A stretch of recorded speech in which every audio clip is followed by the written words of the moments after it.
Hello ladies and gentlemen, and welcome back to PA's Perpetual Testing. I'm not gonna lie, I have little to no hope for a map called Turret Bashing Bonanza, but let's give it a shot. So immediately we have a lot of turrets, probably what appears to be a little bit of an excessive number. In that test chamber off to the side, a cube has knocked over one turret for us, and we have a couple more in the room over there, as well as a button that will in fact dispense a cube to knock one over, but first I'd have to be able to get there. So what do we have that might be able to do that for us? I'd be able to get into that room through that side door there, but I might not be able to get back out again. I have some sort of ability to get up there, and you know, actually, where can I go? I can't really see too many places I'd be able to go at the moment. I do have a room off to the side, but that doesn't really do much for me. What about up here? Anything in particular? Yeah, there we go. I'm supposed to fling myself over there. Good. Let's do that.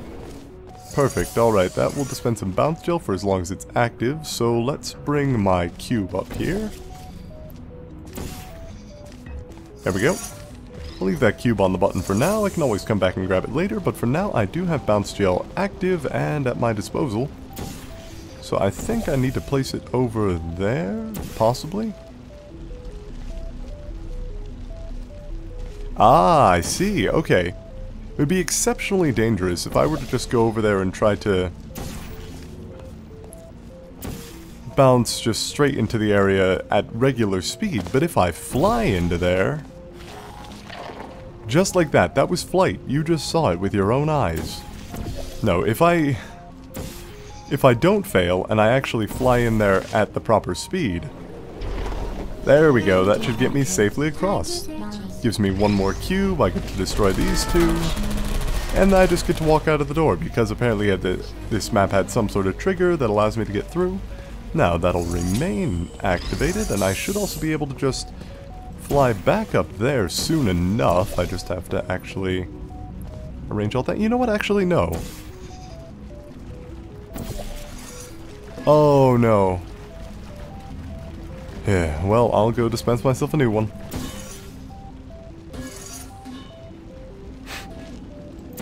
Goodbye, small cube. Enjoy your adventures for what time they last. Oh, right, I didn't have to do that. Okay, let's just dispense myself a new one, shall we? Old gel-covered one goes away, a new clean one in place. Good, and now I can just bounce up here on my second bounce. Oh, or not. Come on. There we go, made it. Alright. Place this right on top of the button here, and I should just be able to portal my way up and get out of this room. But there was another that I had to look at before. What was the original test chamber? That's right. A room absolutely filled with turrets. Actual turret fights, though. That's definitely... Oh. Shoot. Let's go get this guy from below, shall we? Or from above. He's below us. You know what I mean. I did a little bit of a flip there. Alright, so this turret bashing Bonanza... Well, I'm always a bit hesitant around the word Bonanza as a point of just habit, I suppose. I mean, it's one of the, like, buzz phrases. I almost guess not buzz phrases. It's a buzzword. It's a... What would you call it? It's... Oh, we have lasers. Good. But nowhere to hit the turrets with them. Okay, so that actually kind of cuts that idea right out. Okay, that was pretty fun. I'll admit. Then I need to put that up, and then I'll activate the laser, which will do something. Okay. But first things first, I need to go grab those cubes that I just used to get through here as follows. Because I may not be able to open that door anymore, but I am most definitely able to take the cubes with me when I need them. Okay, and I don't know, the flying turret, on the one hand, yeah, it's just turret destruction. On the other hand, it's funny turret destruction, so I'm kind of okay with it.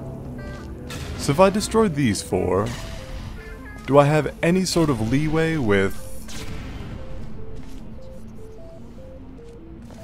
What the hell just happened?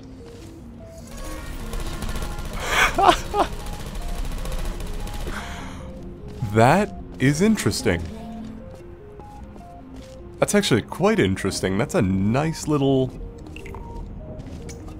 Alright, so that's more a Rube Goldberg machine than it was anything else. And that, plus what? That down there, together, temporarily activate the laser.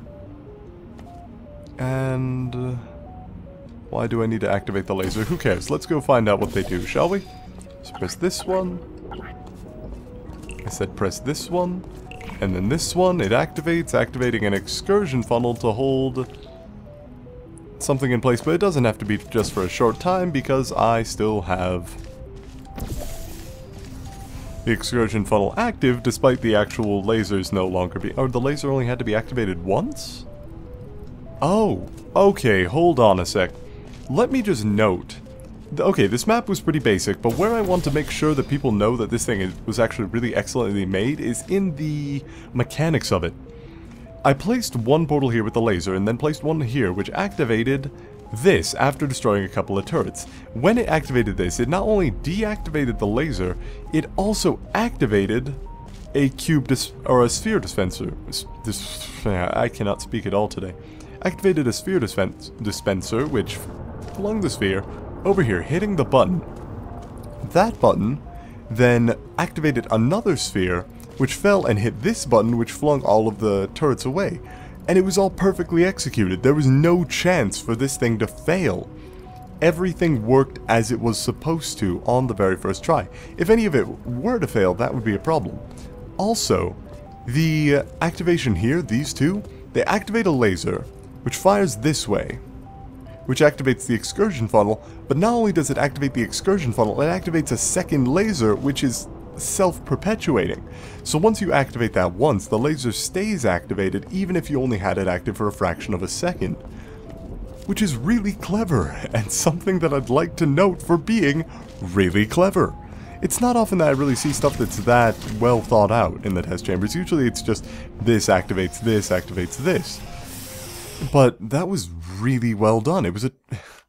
Plus, I always like to see turrets fly. I don't know. Something about them getting flung into the air with platforms, especially when I don't expect it. Like that first turret. I don't know what I was expecting, but I wasn't expecting that. Anyway, how long was that? That's only 7 or 8 minutes. We got time for another. Let's go. Okay, this is by nintendo.erk again, and we did one thing by him before. It was 2 cubes, 2 buttons, 1 exit or something to that effect.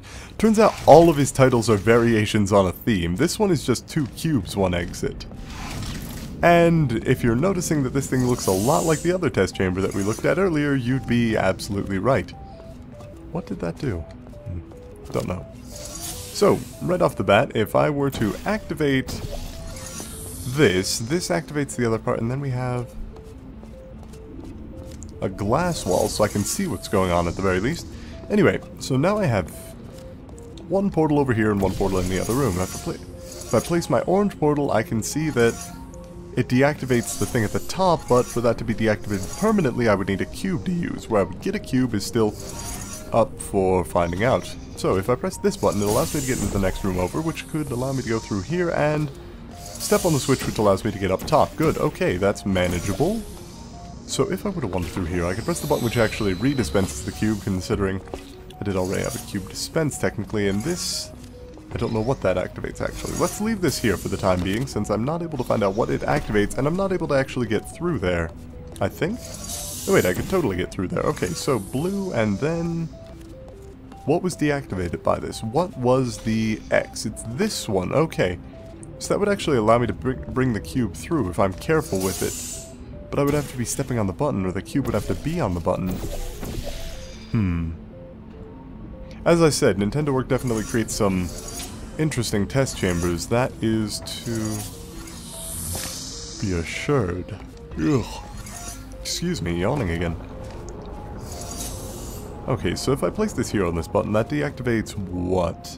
That up there. Okay, that doesn't really do anything for me at this time, but what I can do is actually just place a portal there and there, allowing me to get back through here, and then I can There's a blue portal here and portal back through. Good. Now, what I need to do... Okay, if I leave the cube on here, and then I step on here, I can create a portal up there, and then I can place a portal in this room, as I've already done. I can then place this cube on the button, allowing me to get through, as I have. And then once I'm here, I can place the orange portal that I have to be able to go back and grab the cube. I place my blue portal over there, by the way. To be able to grab the cube and continue on. Now, if I press this button, that deactivates the area up there, which actually would just allow me to teleport up there, which I think is what I want to do, and then I would be able to grab the cube from here. From this location, I place the cube on the button, and then what? I need to be able to get this cube back across, so I need to be able to activate that, which was from that, which required me to get those cubes. Okay, so this cube, while it's here, I need to get over to the next test chamber. Oh, need to be careful with that. So, place this over here by the other button with the other cube. I don't actually need anything else from this point, so what I'll do is I'll just place that there, place this here, and I'm going to have to go redispense that cube and get everything done again with the first test chamber that we went through, which was the one over here. Also, I really like the very segmented way that Nintendo.erk arranges its chambers. It lets you know, without a doubt, beyond a shadow of a doubt as a matter of fact, that the cube that you're looking at, the current test chamber that you're looking at, is arranged in such a fashion that you... I don't know, what am I trying to say? It's arranged so you can really see what's... I'm trying to think of what I'm trying to say and failing spectacularly. It's arranged so you're very aware of what activates other parts of the same test chamber. And on that same note, it's arranged in such a way that... How do I say it? You know exactly what activates what. And my mind is just failing me at the moment, so apologies on that note. But you know what activates what, and you know exactly what you're able and not able to do. You have very specific sets of steps that you'd have to take to get through each individual test chamber, and if you don't understand the steps, or if you forget a step, that's when problems start to arise.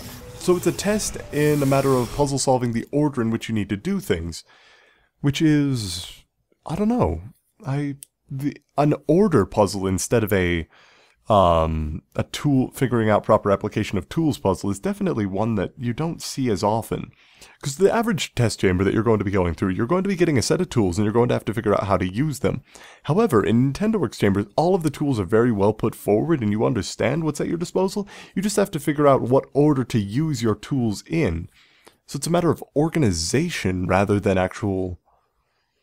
I don't know, it's still problem solving, but it's more organizational than it is deductive, if that makes sense. I hope it does. Because I don't think I can explain that any better. Anyway, I think that's going to be it for today's episode, so as always, thanks for watching, this has been PA, and I'll see you all tomorrow for another episode of Perpetual Testing.